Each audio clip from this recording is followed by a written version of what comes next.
This episode of the podcast is, well, kind of a departure, as Jerry and I celebrate 20 episodes by reversing the formula.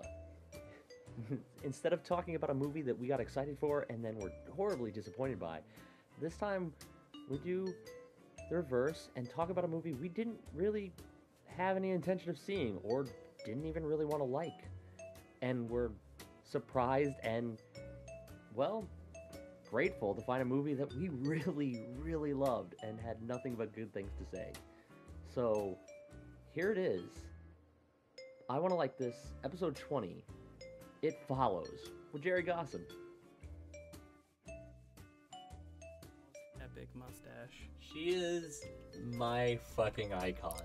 There is no joke. I don't have any shame in it. She is exactly what I just aspire to be as positive in the world as she is. If I didn't already have like my spirit animal picked out and like obviously that's my spirit animal, Obviously. Grace would be a close second.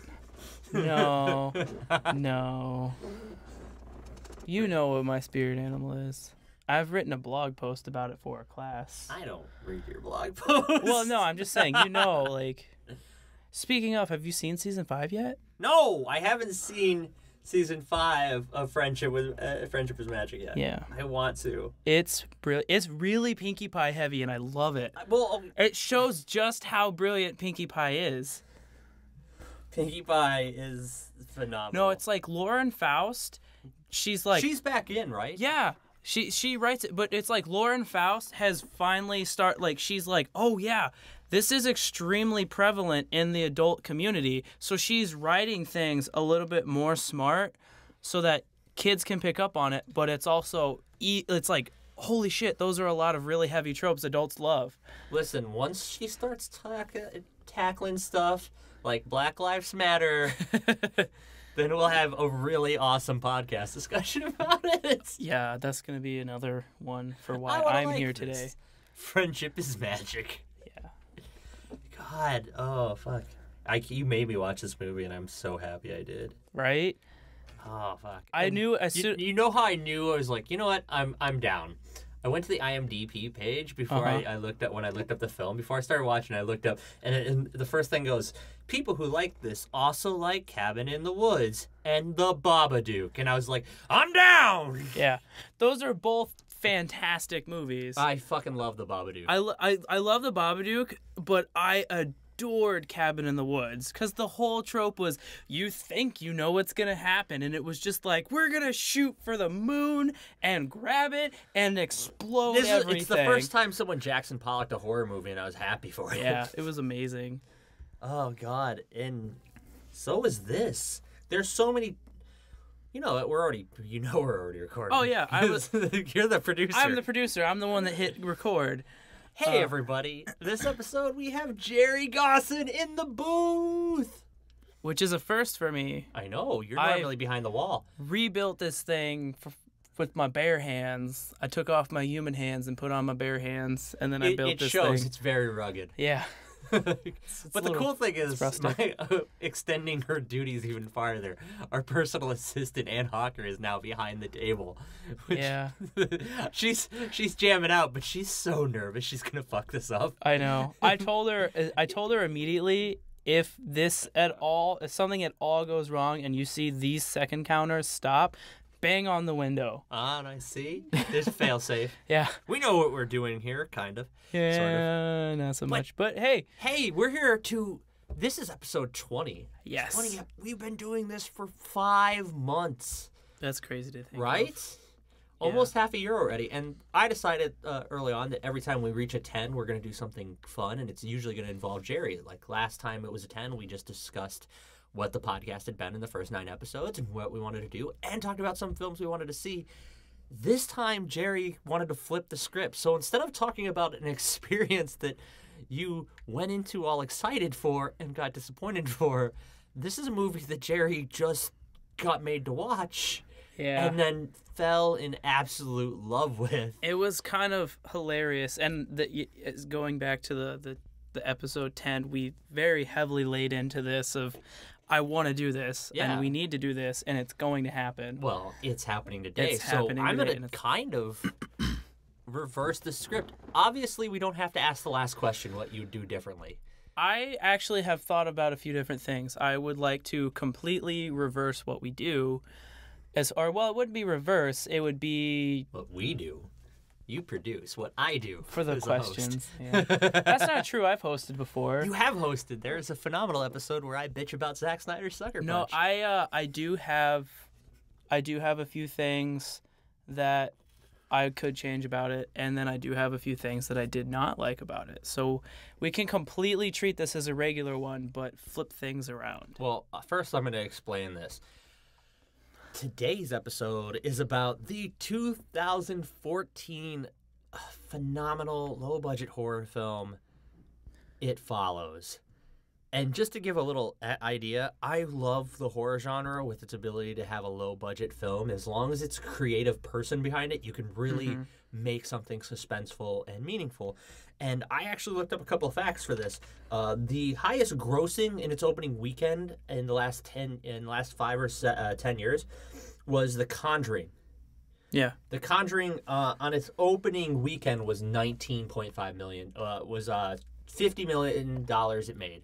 Yeah. And it was $19.5 million it cost to make. This movie opened to $7 million, but it It was cost, very small. well, it was also in only 2,000 theaters as Well, 16,000 it 1,600 originally was sent over to the Cannes Film Yeah, it was a Festival, and it festival film. won awards. and it got And picked then up by a because of yeah. that, they sent it out to theaters. Well, it got picked up by a distributor, which is a lot what independent films try to do with Cannes, and it only got shipped out to 1,600 theaters. Yeah. Whereas The Conjuring opened in 23,000 theaters. Yeah, it was huge. Yeah, and they only had a $2 million. They had less than $2 million budget when they filmed it. Yeah. Comparatively, Babadook, which I already mentioned in this, it had It's $2.5 million. It's very similar extent, except for it didn't really get a theatrical release in the United States for much. And the reason that like this sort of movie and like the sort of movie that the Babadook is can easily do that is you're not spending all your money on explosions and blood and gore. You're spending your money on decent equipment because you know the story. It's really we'll get about into equipment this and further. setting. We'll get into this further because it's one of those things that I love. But Yeah, it's no, I'm it's down. it's That's why I very have it. simple. It's very simple as far as the set design and everything. So Yeah, it's a neighborhood in Detroit. They Yeah. literally filmed in Detroit, which is And that's also a one of the- scary thought in itself. okay, do you just want to get into it? Well, first off, let's talk about the horror genre for a bit Okay. because I really like.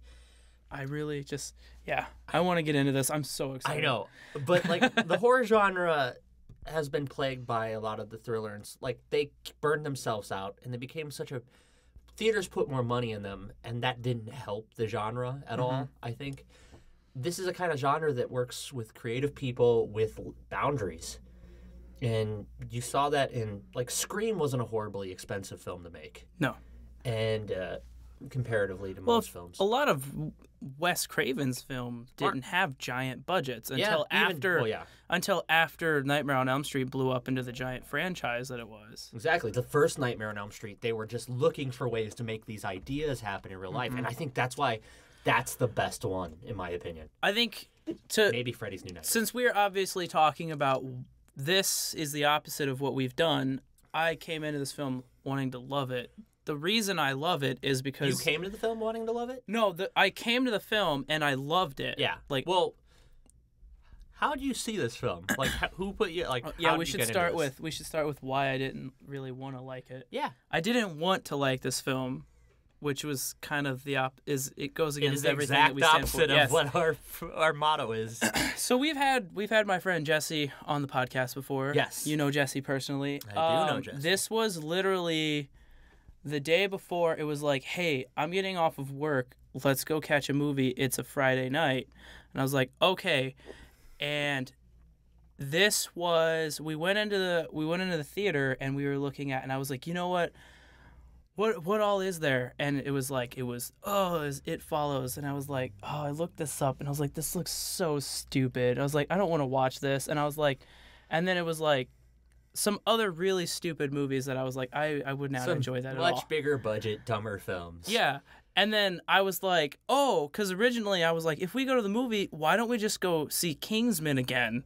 Because I saw that and I loved it. Kingsman is phenomenal. And I was like, let's go see Kingsman again. And he's like, well, he's like, okay, maybe. And then I was like, we asked them and they're like, oh yeah, Kingsman is sold out. And I was like, it's so awesome. And I was like, so literally we have like, and he's like, we have It Follows for this time, or you could wait an hour to go see Kingsman. And I was like, so you came in and watched It Follows. I begrudgingly went into the movie theater to sit down and see It Follows.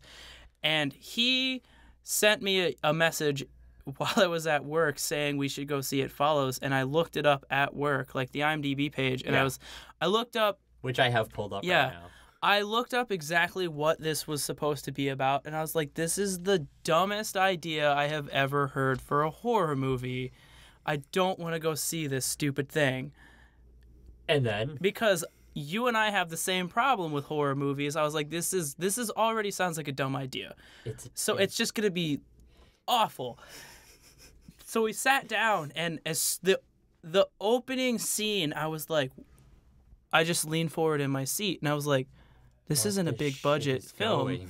This is clearly an independent film. And I was just like, oh, okay. So that explains why you weren't looking forward to it. So yes. We get to go on next. And since we're going to flip the script a bit, I'm going to ask first what you didn't like about this. What I did not like? What you did not like. Because I know I've got a list of things to just be like, this was great. There are... Oh, geez. I'm actually struggling to think of... I had like two things that I wanted to discuss that I did not like, and I'm struggling to try to think of what they were. Okay. The major thing that I did not like is the fact that, obviously we're students of film. We've taken numerous courses about the study of film. Yes. So obviously there are different genres and time periods of film that are known specifically for how the films are made and what they look like, that you can easily pinpoint things, like French New Wave or, Italian neorealism, stuff like that. Yes. Well, this is me personally. I don't know if many people are going to agree, but I have come to the realization that in this time period that we live in, the movies, we're going to look back on these movies 10, 15 years from now and be like, oh, that's clearly a film movement that is through, like, deep-seated through us, because it's popularized by, unfortunately, the Chris Nolans in the world. Let's suck out all the color we can except for, like, maybe two. Everything's going to be desaturated. You made it a point not to say a certain name in yes. that, and I'm going to do it because it's not just Chris Nolan. No, you're not going to do it. I've already said his name once. You're not going to do it. You're not. This is literally every episode has been that person's name mentioned, and this is not going to happen this time. I already did it once. No, you didn't. Yeah, I did. No, you didn't. We talked about the episode you hosted, and guess what I said? But it doesn't count. That does not count. No, they can just go back to that whole episode and listen to an hour of me We're not going to discuss it because he is not in the horror film franchise. Thank God. But neither is Christopher Nolan. Well, I guess Americans. Wait, no, that's not him. No, that was just an actor he goes to. The actor he always uses. No, it's even though it's a horror movie, it still falls into that same. I don't even know if it would be a trope. I think it's just a stylistic choice for films in our period. I don't know if this film is desaturated.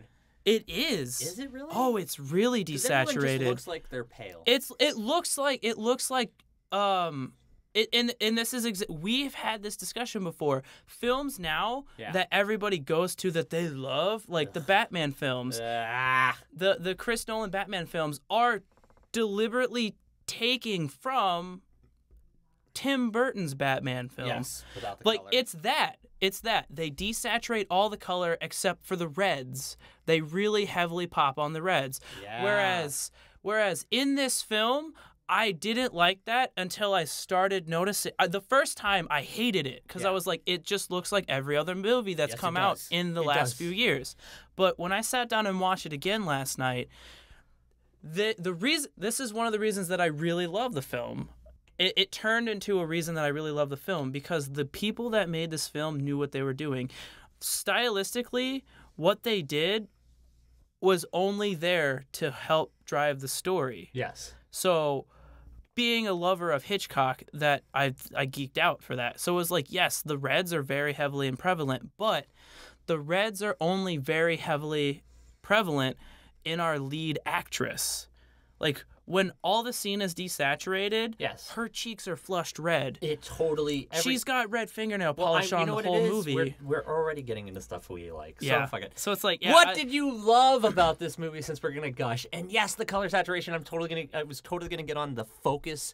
This movie is so amazingly focused at you following this one person. And I think that's the great thing about not having a villain with one face or anything like that is it really made you care about they get it. They get exactly it. It's not about the monster. No. It's about these kids surviving this. It is about Jay. Yes. Surviving this. And everything is to highlight her. Yeah. And everything is to put you with her. You only see the monster because she sees the monster. The thing that I love most about this film, like not even like the story and how it drives. The thing that I love most is it's so ambiguous. You do not know where this film takes place, the time period when this truly takes place. You know when it takes place because they reference 8 Mile. Yeah. Well, they reference. That's why I say you don't know where this takes place until the end when they're going to the pool.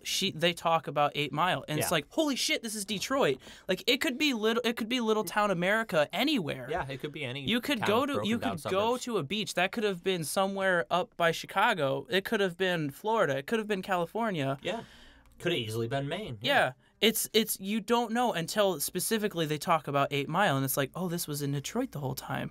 Yes. So it's very ambiguous. It could happen to anyone. It could be anywhere. It could be any time. The only time, because the set dressings are all like out of the 70s. The movies they're watching, they're on really old televisions and the really old TV. Yes. Like their TV episodes or movies, but then they have like a few pepperings in there, like the little flip phone like tablet thing that the girl is reading a book on. Tablet. That's fantastic. I thought it's like is it set in the future slightly? Is it like a dystopian like? Yeah, and all the cars, like, except for some of the cars they pass, are really like there's like a Chevy Tahoe every once in a while thrown in, or there like a few newer cars, but most of the cars are old.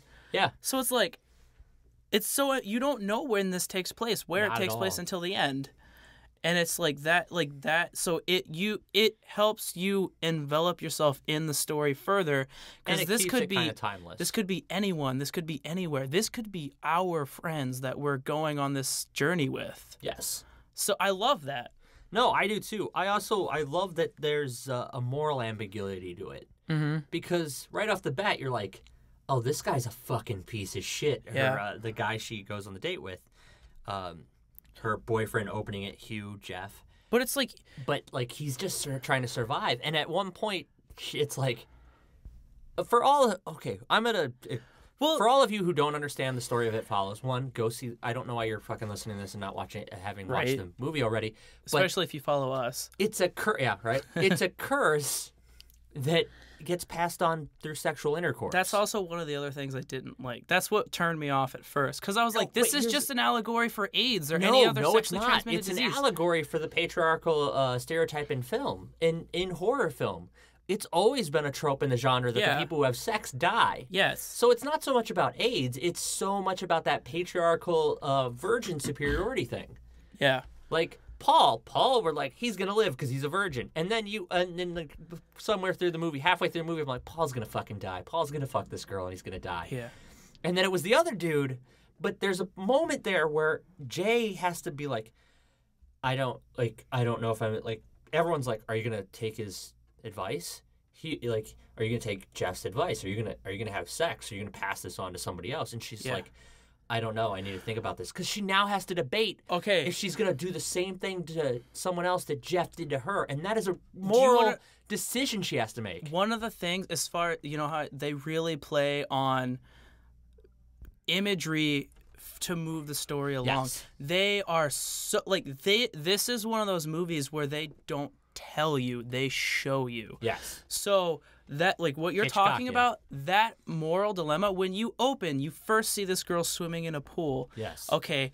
That scene where she decides to pass this along and she literally goes out, swims out to a boat full of dudes. Mm-hmm. She comes back from that passes on experience. before it. Yeah, but it's she passed it along, but it was like a guy that she had already had sex with. Yes. He was kind of a friend. Yes. This was like her doing something completely against what she believes morally and degrading herself for survival. When she comes back, In her eyes, degrading herself. When There's she nothing comes wrong back, with sleeping with people you don't know. Well, folks. I'm just saying. But yeah, This, But she's for doing her, it. She's doing it just she's doing to something survive. completely out of character For- for yes. survival, and you see that moment in the car. I know exactly which one you're talking about. No.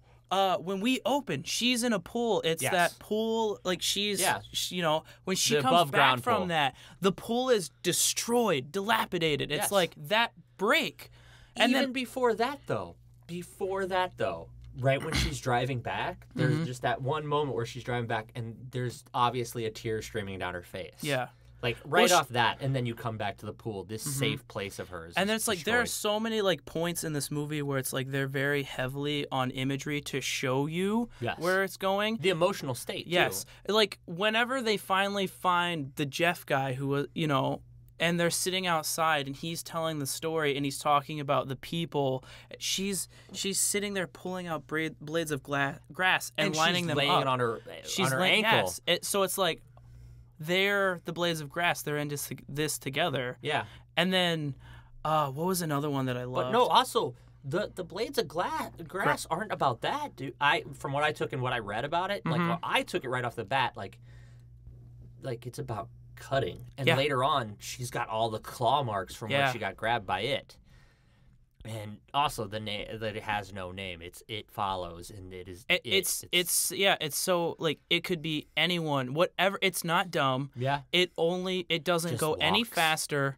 It doesn't go any Which is slower. terrifying. That is a throwback to Jason Voorhees Yes. right there, where it's like, oh, you're gonna run, but you're gonna get tired, and you're gonna think you're safe, and he's just gonna keep. But that's the thing, coming. and then that's also I had so many questions that I was like, how loopholes?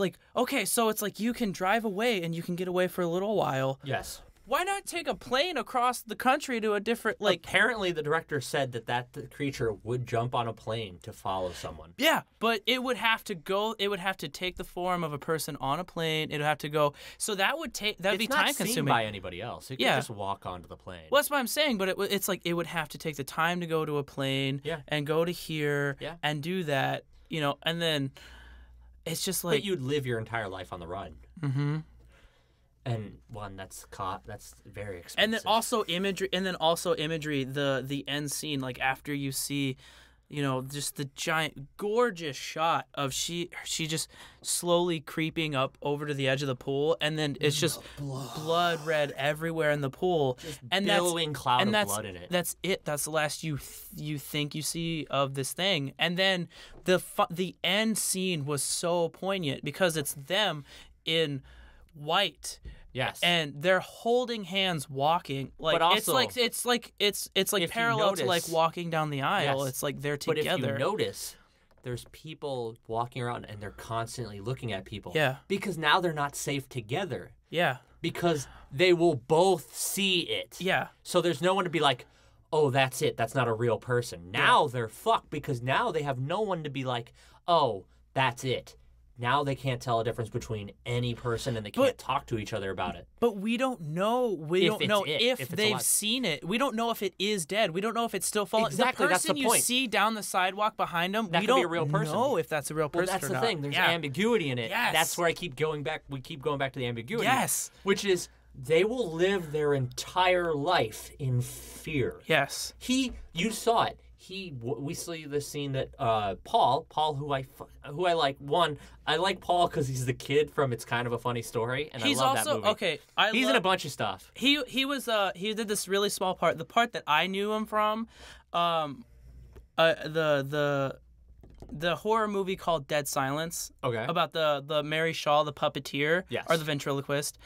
He played a little boy in the flashback scene in that. Like, Wow, that is reaching. it was, but I was like, oh, I remember that kid. He was Nice. from Dead Silence. Yeah. He played the mortician when he was a kid. I was like, well, that was really weird, but yeah. But yeah, I like that kid, and he's got a great sense of like that subtle befuddledness. Yeah. Where he's just like, oh.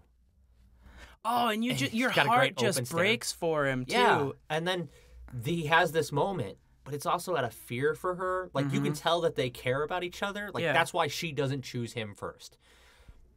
But now she brings him into this, and then there's that scene where he drives past Ladies of the Night, and Yes. you're like, oh, he's gonna sleep with a prostitute. to He make did the sure same thing that she did. because he wants to make sure that they're both safe, and it's just one of those things where it's like.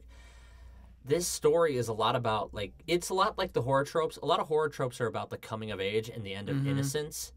And this movie was a lot about the end of innocence. It feels those horror tropes. I know you thought it was an AIDS allegory, That's which what- it easily yeah, it was could like- be. mhm. But for me, it always made sense to Well, that's what I the thought Michael going Myers in, and then I was like, oh. and the Halloween movies where it's like, as long as Jamie Lee Curtis doesn't fucking lose her virginity, she's going to live through this. Yeah. Well, and the scream trope, because they explain it in Scream, and that was this thing that once you slept with someone, you're a dead person, Yeah. and That's it's the one trope in horror that still stands, Yeah. and that's what they play on. and they played on it beautifully with an Oh, and idea then- that is so much more terrifying, and then, okay. it's directly correlated. Like before, Yes. it's like happenstantial. If you sleep with someone, this person's gonna fucking kill you. It's some weird karmic balance. This one is you slept with this person, it's coming to get you. Yes. And then also going back to like the imagery you mentioned when he was driving by the prostitutes. Yes. The imagery. Did you also notice the graffiti? Yes. Yes. It just what was it? What was the word? Regrets. Yes. Yeah. Spray painted on the wall behind him as he's driving by these prostitutes. It says regrets, and it's just like, oh my god. There's so many things to hark on about this. The beach scene is amazing. Yes. Right when the hair gets grabbed, and it's that realization for all of her friends. Everything before this is her friends Thinking patronizing her she and might going be with it, crazy. right? Yeah. And worrying about her because they care about her. This is the moment where they're like, oh shit, there's something really fucking following Yeah. her. We're all gonna. And Paul gets kicked, and I'm like, God damn it, And Paul's then like gonna die. right before this, it's like you see the thing that builds the suspense more is the fact that it changes into any person. And it it's her changes friend. into her friend, and we're just like, Yes. oh, it's just her friend walking up, and Yeah. then it cuts over To and her she friend in the floats water. by in the raft, and I'm You just guys like, gonna come out? holy fuck, run! And then it disappears, and then her hair lifts. It's so suspenseful the whole movie. Yeah, they get suspense, and they have a great mechanism for delivery. Yes. When it pops the hole in the thing, and then he goes around, Mm-hmm. and then it climbs through as like little boy again. And, Yeah. Or when they're all in the house, And then then she, the like- tall guy ducks in. Into the door. Yeah. He's a 7'7" Yeah. engineer. He designs engines Mm-hmm. in Detroit, and they got him as cast. And the dark eye makeup. There's something so haunting about something so simple. Yeah. They drain out the its color completely Mm-hmm. almost, and then the black eyes. And there's something so dead and so Yeah. oh Oh, and then even the before that, whenever like after the window breaks and he goes upstairs to look, and that slow motion cut where she's looking around and then she turns, and then it's just this woman walking towards her. yeah. And then she Not just, a run, not a jump scare. Just oh god, and like. That's so. It is That's- a bit of a jump scare, but it's Yeah. it's so great. Well, it's the suspense. They know how to build suspense in this movie. They really do. And they know those quick like huh. Yeah, and they have you jump. Like, there's movies that have suspense and then they don't deliver as fully well. I think Yeah. Michaela and I talked about this in Lords of Salem. Yeah. How they really build up, and we don't think And there's payoff not really a launch. whole lot of This just firecracker. There's moments where you're just, when they pull out of the driveway and there's a fucking dude in a thong on the top of the roof just staring at her. And that's fucking terrifying. Or the moment where it's his mom. Yes. It's his mom. And he opens the door and he's like, "What do you want, Mom?" And she jumps on him. And then she kills him. Yeah. And like there's an Oedipal complex thing there going on. And it was just like, this is fucking horrifying. And the way it looks at her, like, I know you can see me. Yeah. And then, but you're next. Yeah. And it's just so fucking haunting. Oh, okay. And one of the things that I did love, the very first scene in the movie is completely different from the rest of the tone of the film, because it's just this random stranger. It is the stereotype of what we think of as horror movies. Yeah. So it's just this girl running around randomly in high heels, and then it cuts to her at the beach sitting in headlights, crying on her cell phone, knowing she's gonna die. And she's apologizing for everything bad she's ever done to her parents. Yeah.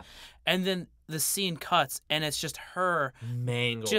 And it's the only time in the movie that we really see anything like gory or just nasty. Her leg is bent back and just destroyed. Such a good shock, because it's like, I don't know what I'm in for. Yeah. And then it goes out, and then okay, you mentioned like the Jeff guy. It's like when we first see him, he's this cool guy. Yeah. And and it's like that's really who he is. Yeah. Like and then that moment where it's like you realize like you want to hate this guy because he just whatever he uses, he drugs her, chloroforms her. Yeah.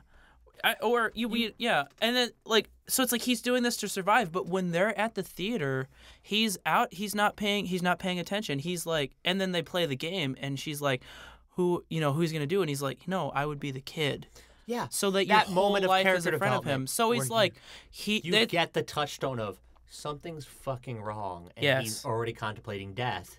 Mm-hmm. And then he gets antsy in the theater. Yeah, because he's like, oh, the girl there in the yellow dress, and you don't see it. She doesn't see it. And then he's like, oh shit, we gotta go. He that split second where he goes out of what he's used to, and he's off guard. And then and then it's there. It is a great character moment, and it starts to teach you that suspense. And then they have this moment in the car, which is, by the way, there's very few love scenes in any horror movie or anything. Sex scenes in any horror movies that are very honest. And this was quiet, the sounds of grass, the sounds of insects, and them in the car. And I'm like, this is actually a really honest portrayal of what's like. Oh, and then that scene where she's just like she's still innocent. We don't know. She's had a past with gentlemen, it was like, but like there's nothing to say that she's not an innocent person. You can have sex and be an innocent she's person. Definitely innocent. It doesn't it may not be virginal innocent. Yeah. But she's like just playing with the weed and just going, and she's having a very tender moment where she's explaining something and then to him. He comes up, and then it's just like, oh, okay, and you don't realize it, and then and then just instant, like it goes to like a Predator thing, and then it pulls goes the back, rug out from under you, and then her hand just lifelessly drops and hits the flower she was just playing with, and it was just like, this whole movie pulls the rug out from under you, and it's all about the end of innocence. Yeah, and it's phenomenal. And then she wakes up, she's tied to a wheelchair. And you're like, oh, this fucking dude, this is what this movie is. Yeah. This asshole. Dude. It's this dude. And then you realize he's explaining the rules to her. Yeah. And it's like, he's really not a bad guy. He's just surviving. Yeah, he's just terrified. Yeah. Like, we don't know how long he's lived with this. Yeah. We don't know how many people he's tried to pass this on to. And then, like, later in the film, they go to the house that he was living in, and it's like, wow. It's a shell house with a fake name, so he can't be traced. Yeah, and then like all of the windows are like covered with traps, so that if anything gets in, he'll hear it. There are holes cut into the wall so that there's more than one exit in every room. Actually, the whole design of the house, it's this old style of house that was popular in the 1890s to the 1930s. Where every room opens up into another room, so it's circular, so there's always another escape path. Well, I mean, like, not every room is like that. Well, like, no, the one room is like the bedroom, and then there's a hole that he cut into the bathroom. Yeah. but yeah, most of the rooms connect, and they filmed it for it. I don't think they did a good job showing that house will always have an escape route. But like the idea that they thought ahead and like this is the type of house you would look for if you were running away from something constantly. And he tells he tells you never go into a room with less than one exit. Yeah. With less than 2 exits. Yeah. Yeah. And it's so he clearly explains the rules, and I don't know if he got them explained to him. He probably didn't though. He figured it out. Yeah. And God knows that when Paul sleeps with one of those ladies of the night, he does not explain the rules. No. And like it's the same thing when she goes on to the boat full of men. Yeah. And then also, that's also one of those things. It's like I feel like Brody from Mallrats when I think of this movie when he's talking about all the comic book characters and like those sexual loopholes that he's thinking of. I felt like that in this movie because I was like, work? I was like, does she get like if it's like this, it's clearly gonna be this gang thing that's going on this boat. Are they all victims? Is it just one person at a time? And I'm like, I feel like a terrible person because I'm really thinking heavily into this. But I was like, what constitutes passing it on? Yeah, I don't want that girl to get. Like, I don't want to think about that girl getting gangbanged, but like, it happened. Yeah, I guess that's what it happened. But it's like, and then it's like, also, it's like, what constitutes, like, I was just like, I'm thinking really far into this, but I was like, and I can't help but do it. Can you, after you pass it, to someone else's, like, oh, they kill this one, they go right to down the line before they get to you? Or is it direct correlation to you? It's like, you've passed it to this one person, so until, like, you can't pass it to anyone else. Yeah, like, is Paul even having it? Are those boys, obviously those boys are dead because it came for her. Yeah. But, like, yeah. So it's like also Paul picked the right target. Yes, because a prostitute's gonna have sex with someone else before the end of the day. Like, I hate saying that. Well, it's true. That's their job, and no shame on them. And then it's another one of those things. It's another one of those things. It's like, is it person to person? If the person that's having, if they pass it to like 3 different people, is it just the 3 different people, or is it the first? Is it the first person? Also, and it's just like. You know, and it's like, I don't know. So, and then it's also, that's also one of those things that's terrifying for them because they don't know. I just think it's a bunch of Johns dying left and right. Like, every time it gets close to her, she passes it on. And then the John takes off, and then he dies somewhere. And by that time, before it could get back to her, she's passed it on again. Yeah. Like, that's a perfect system, except for there's a lot of unsuspecting dudes probably having extramarital affairs who are dying. Yeah. But, and then also, like, it's that scene where it's like she felt safe. Yeah. That, especially the car scene where she felt safe. It's like you could tell it was eating her up inside. You know, she just felt awful because she had to do this to survive. And then they're like, you know, we'll go. And then they pull out and it's the guy. And she's the only one that sees it on the roof. And it's just like, and she just knows. When we get to the final, can we talk about the climax? Yes. Because holy shit, I love this scene. Also, it's her dad. Yes. She's in the pool, and her sister's like, what is it? Where is it? And she's like, I don't want to tell you. Yeah, exactly. It's she her want to dead talk about father. The dad. Yeah. And that's the thing where it attacked old boy Greg as his mom. Yes. So now it's coming after her as its dad. It's got a real Oedipal vibe. And the scene where it is smart. It realizes what they're doing. It's like, oh, you've got electronics, and it just starts chucking things at her. Stuff at her in there. And no one knows what to do. He's scrambling. He shoots one of his fucking friends trying to save her. And also, in that hospital scene, they're just all casually sitting around in the hospital while she's mending. Who's like? How are like the thing that I always wanted to know is where are all the adults? Obviously, they live with their mother, who's an alcoholic. Her mom is right there. Yeah, but I mean, you only see her like twice, and she's passed out. So it's like, okay. She also shows like she has a pill on a napkin at one point. Yeah, it's like, what about the other people?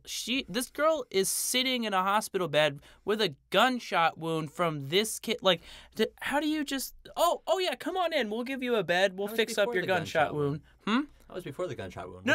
When she's convalescing? At the end, the girl that has the flip open thing, that she's got shot. They're in Detroit. Yeah. Well, that's true. Okay, that's true. They are in Detroit. They're in Detroit. But still, What? It's just- Detroit. People get shot all the time, motherfucker. Oh yeah, especially by handguns. My friend shot me. You want to stitch me up and They send don't me even on have my to way? say friend. There was a drive-by we got caught up in.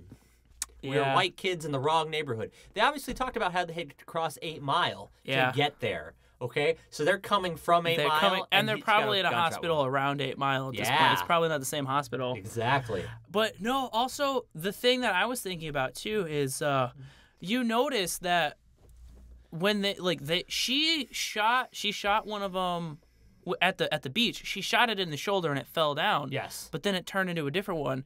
Does it have like actual human, like if Physiology. you shoot it in the I head? wonder about the human physiology because at one point it just kicks Paul back and Yeah. Paul has claw marks. Like, so obviously the image it takes is more facade. But also like when she shoots it in the shoulder, it falls down for a second and Yeah. then it comes up and it's somebody different. Like, does it have No, those human? it's still her friend when it comes up. It changes when they close the door and it has to get to the small space. But I mean, also, like, if you know, it looked different. Like, it was whenever he shoots it in the head and it falls in the pool, it doesn't look like the same character when it's trying to get her. It looks very similar, but I don't think it's the same actor that's No, swimming up to well, get her. Also, shooting through water and face makeup for a head hole. Yeah. I mean, I was just like, I'm like, That is if you such a shoot it great- in the head, does it stop it for a second so that it can actually transform into a different? Does it have any human physical traits that you can? We saw a lot use to more your blood advantage? after the second headshot. Yeah. And, well, that's the thing. That's the ambiguity of it Yeah, again. it's where you're like- is this dead? Like, and it's like it puts you into that. Like we feel like we're going through the story because these are questions that they have to have answered too. I love when a story lets you not know anything that the characters don't know. Yes. Because these are the people I got to put myself with. I don't need to know. That's why I don't like horror sequels so much. Yeah. Because by then you know all the rules. Mm-hmm. Except where Scream was like, we're going to change the rules. And they were Yes. smart about it. But by the time, like, That the Scream third was Nightmare like- before yeah. Nightmare on Elm Street comes along, the only character you know is Freddy. Yeah. Scream was wonderful about doing that because each one was different. Yes. And they especially I love Jamie Kennedy's character in those movies because he's like no this is explaining how the horror rules. movies work. And then it's just like, oh, especially when you get to Scream 3 when it's like the weird like brother that kind of existed somehow because Her his mom mother, got pregnant while she was and in then Hollywood he's and just had a like, baby and left him up for adoption. yeah, and he's got the bulletproof vest and she just shoots him in the head.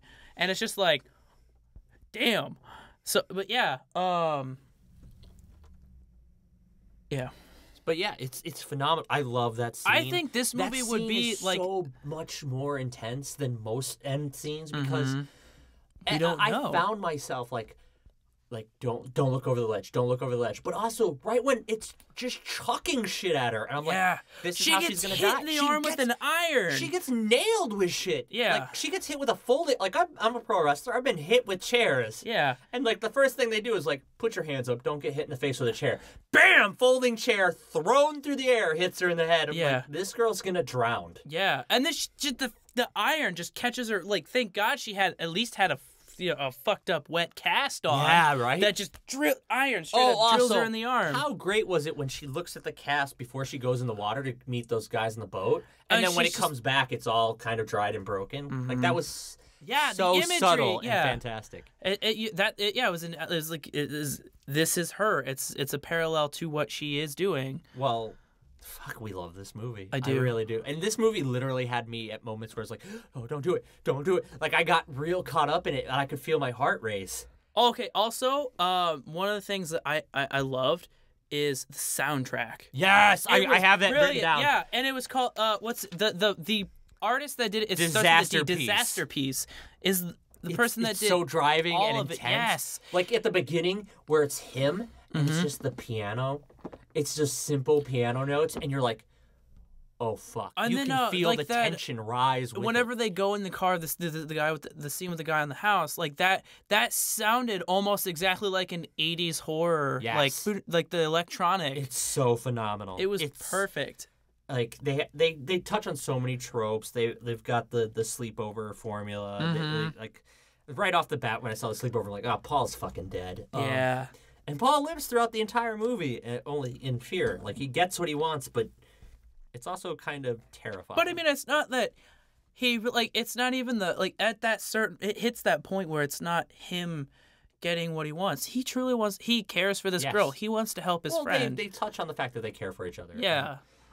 There's just so much about this movie. Like the writer-director, fucking David Robert Mitchell. Kudos, dude. Kudos, because this is awesome. To think that this happened, this all came about because he kept having a nightmare of being slowly stalked. Yeah. And he's like, I'm gonna write this horror movie about fucking. Yeah. So, God, we really love this film. I honestly think this could be one of those horror movies that could go either way. Like, I would sit down and watch a sequel if written by this man. Yes. But it doesn't need one. Yeah, I like it the way it is, but if it did have a sequel and it kind of did, so, like, it was these people and it follows them again. It doesn't have to follow them again because we saw him go to the project. It can go.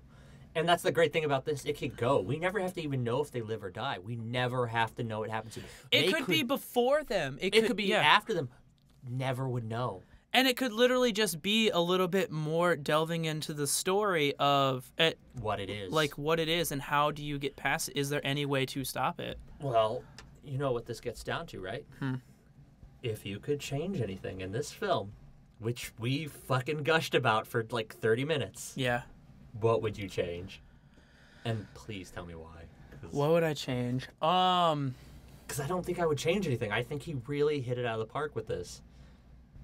There are it's like, this does play heavily on tropes, but then there are a lot of things that it's like deeply like cliche injected things. Yes. So it's like the guy that lives across the street was very cliche, and it was like you see him the first time, and he just kind of like him and his mother just kind of like ugh, these people across the street, and it's like they've got problems. The whole movie is just you don't want to like this guy. Nope. And then as soon as he has sex with her in a hospital bed. He's obviously the prettier guy than the male lead. Yeah. He's obviously the guy that her little sister is attracted to. And then we get told that they had a past. Yeah. And then he sleeps with her in a hotel bed. And you can obviously tell he's enjoying it, but she's like, I'm doing this for survival. Yeah, and then like immediately after that, he's hanging out with a table full of 3 girls at a mall. And it's like, oh, yeah, he obviously passed it on. He didn't care. He's just like, whatever. So it's like... I don't think he even believed it for a second. No, he just was like, "Oh, okay, I sleep with girls all the time. Whatever. I'll just if I do have it." At this one. Yeah, he's that guy, which makes his death at the hands of his mom so much creepier. Ugh. But I would I honestly would probably I would build the characters a little bit more. I would spend a little bit more time building characters because yes, I love that. I love the ambiguity, but it's like I feel like I think if you built the characters anymore, you would lose the jumping in feel because we kind of dive in with our head, we dive in head first. But it's like there are so many things that are like completely left unsaid where it's like how that's where I think I don't think you're right. I would not change anything. I would do a sequel. You would do a sequel? I would do a sequel to further explain, like, how did it start? Is this something like, is this going to be something like Jeepers Creepers, where it's been around for thousands of years? Is this something that, like, is it like a voodoo curse? Like, you don't have to explain it, but at least have it where these people are like, you know what, instead of just having sex with random strangers to pass it on so that we're safe, why don't we try to figure out what it is? Why don't we stop this? Why don't we try and track the people back down? Yes. I like it. I would do that. Because this is that perfect, the people that made this created the perfect movie monster of our time. Yeah. They really did. I really agree. I feel like we didn't do as much comedy in this one like I normally do.